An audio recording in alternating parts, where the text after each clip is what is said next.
پرانے زمانے کی بات ہے۔ کسی ملک پر ایک بادشاہ حکومت کرتا تھا۔ اس کا کوئی بیٹا نہیں تھا۔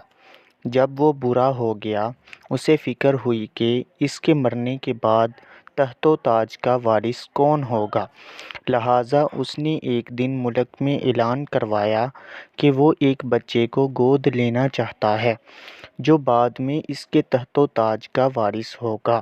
بچے کے انتخاب کے لیے یہ طریقہ بنایا گیا کہ پورے ملک میں سے کچھ بچے منتخب کیے جائیں اور ہر بچے کو ایک بیج دیا جائے۔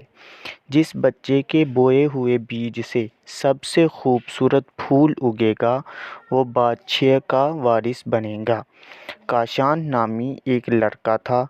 اس نے بھی بادشاہ سے ایک بیج لیا اور اپنے گھر آ کر ایک گملے میں بو دیا۔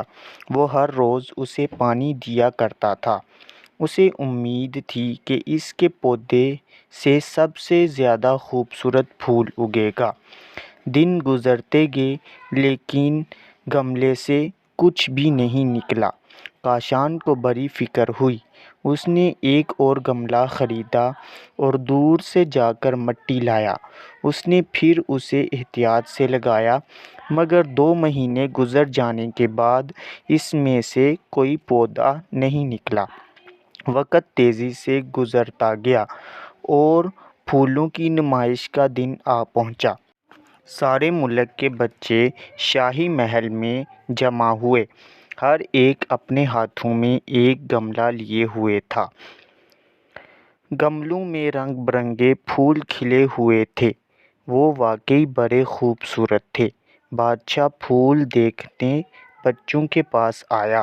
وہ ہر ایک خوبصورت پھول کو دیکھتا رہا، لیکن اس کو کوئی پسند نہیں آیا۔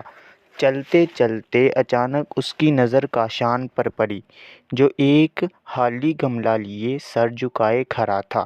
کاشان کے پاس جا کر بادشاہ رکا اور اس سے پوچھا، تم خالی گملہ لیے کیوں کھڑے ہو؟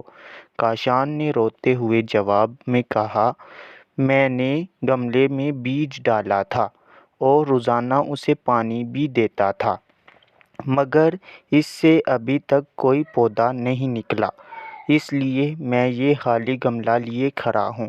یہ بات سن کر بادشاہ ہنس پڑا۔ اس نے کہا، تم ایک سچے لڑکے ہو۔